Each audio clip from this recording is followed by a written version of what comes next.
Pioneering Japanese-American actor George Takei is on a special mission to Japan.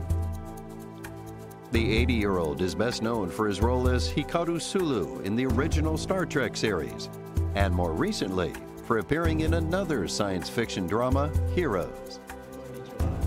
Takei is a hero to many people because of his lifelong fight against prejudice and discrimination on behalf of Japanese Americans as well as the LGBT community. Takei is in Japan to present Allegiance, a musical film inspired by his time in an internment camp during World War II. He wants to show it across all 47 prefectures by 2020. Thrill it is for me to be able to bring Allegiance to Japan because it's something that I experienced as a child, my family. Allegiance was a hit on Broadway in 2015. It tells the story of a Japanese-American family during World War II and how their lives were upended when they were interned. Takei was one of them. Born in Los Angeles in 1937 as a second-generation Japanese-American, he spent 4 years of his childhood behind barbed wire fences. Allegiance marked Takei's Broadway debut at the age of 78. Tonight, the Star Trek icon joins us to share his long journey from space back to Earth and beyond. George, it's a great honor to have you here. It's wonderful to be here. Yes, Thank it's you so very great much. meeting you. Yeah, and on behalf of the Star Trek fans all over the world, welcome to Newsroom Tokyo. Welcome. Live long and prosper. Thank you. So before we hear more from you, let's take a look at your musical film entitled Allegiance.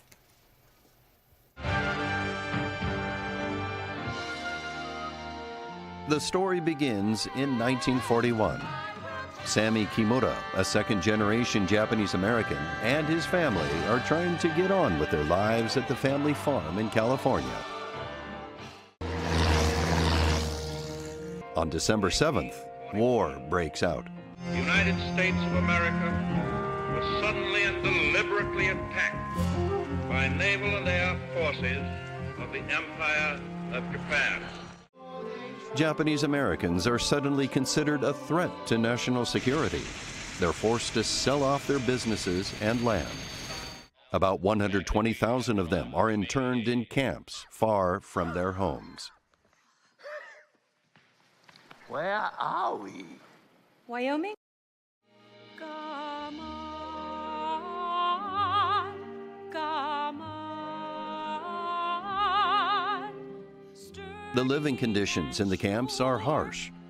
What allows many internees to overcome them is gaman, the Japanese notion of resilience. Anger and sadness give way to dignity and pride.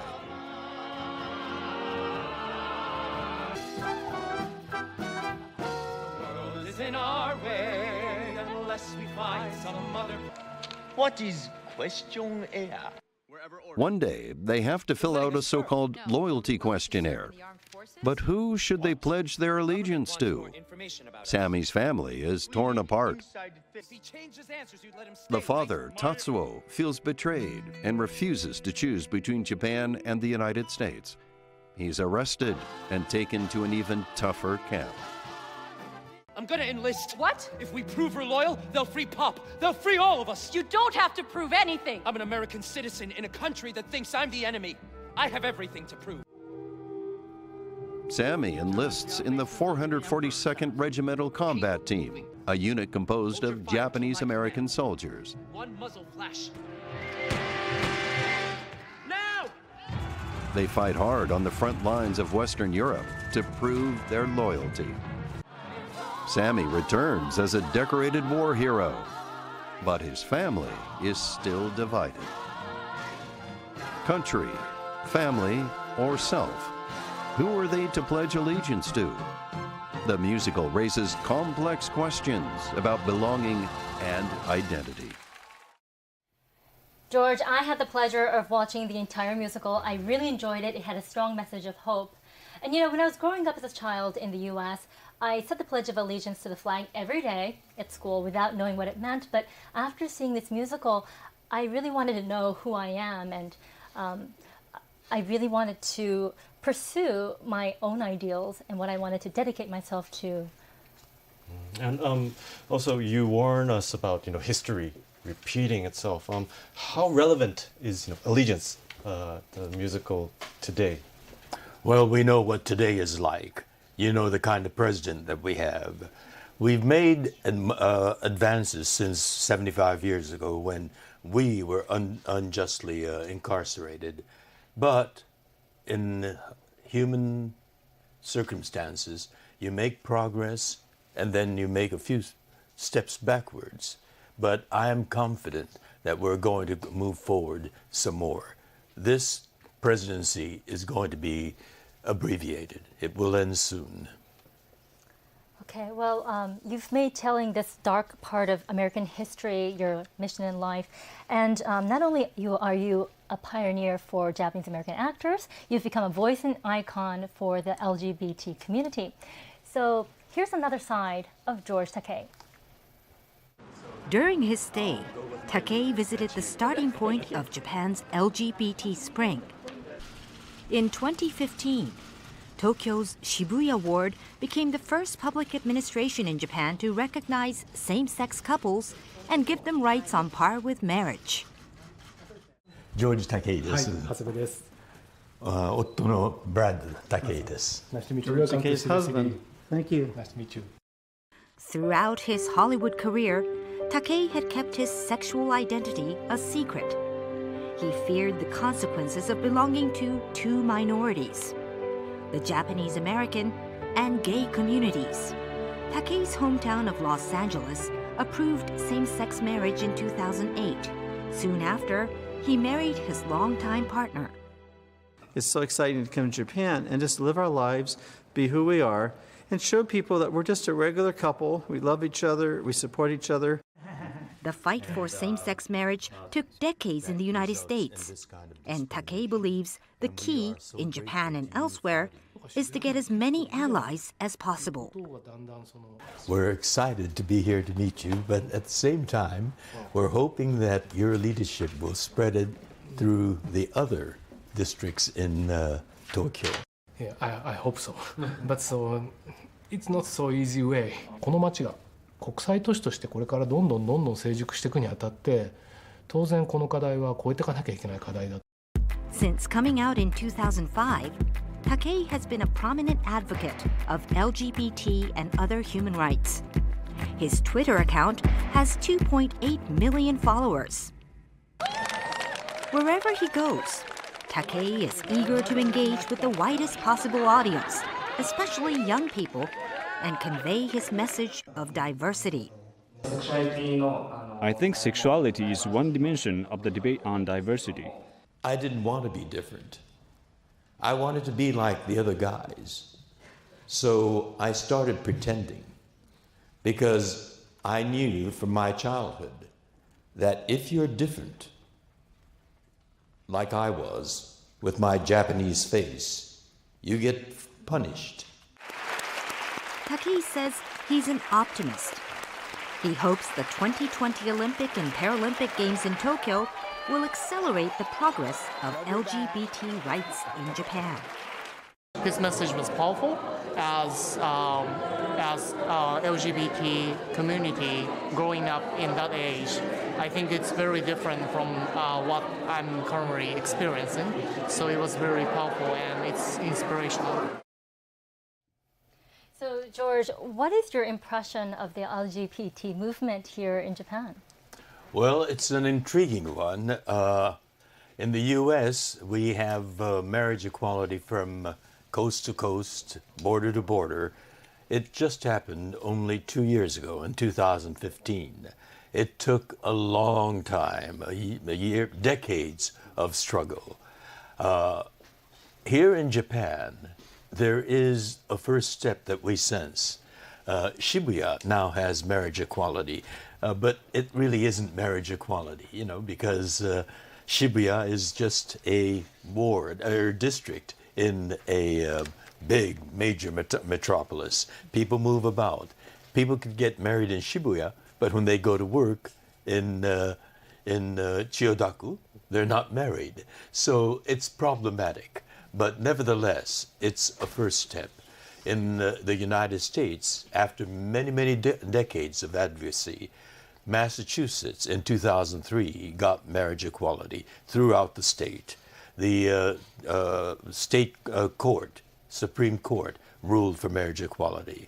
It took another 5 years for California to be the second state to pass marriage equality, but this time in California it was a landmark. It was our legislature, the people's representative, the representatives who voted for marriage equality. However, it needed one more signature, that of the governor, who happened to be a movie star, Arnold Schwarzenegger. When he campaigned for the governor's office, he campaigned by saying, "I'm from Hollywood.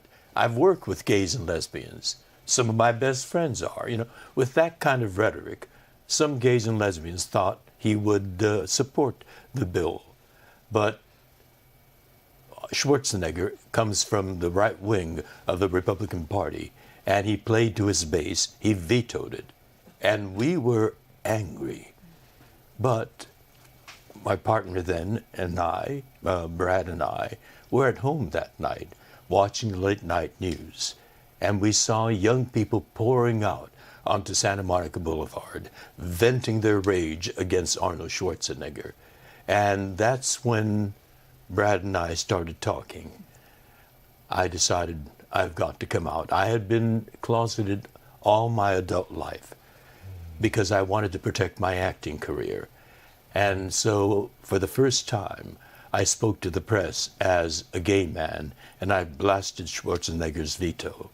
And that set another wave of movement going. And in 2008, again, the California Supreme Court ruled for marriage equality. And that's when Brad and I got married. But it was a long, long journey just to get this patchwork of states approving marriage equality. And I'd like to think that that's the way it is here in Japan. Shibuya now, and maybe a whole province, some ken approving it. And I look forward to actually 3 years, 2020, when the world's attention is going to be here, the best of throughout the world, athletes in this case, but the best of the human animal are going to be gathering here. And I'd like to see Japan join the other industrialized nations by having marriage equality. It's good for Japan because Japan is a very competitive corporate culture, and almost all international corporate cultures want to get the best people as their employees, whether they be in the sciences or in management or whatever. And we look forward to seeing Japan be competitive with the rest of the world in the economic and social world of social justice with marriage equality. 2020 is a good time to do it. Yes, something to look forward to. And finally, can you leave a message for our worldwide Newsroom Tokyo viewers?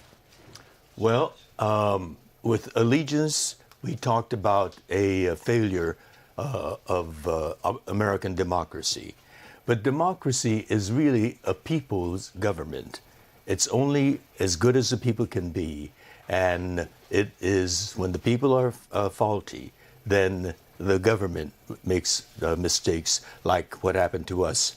And so the people have to subscribe to the best ideals of their country and actively engage in that process to achieve those ideals, and we will have a better world.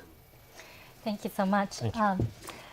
So the film version of musical Allegiance will be shown over this weekend in Tokyo, and next February, the musical Allegiance will be staged again in Los Angeles, and I'd love to catch that.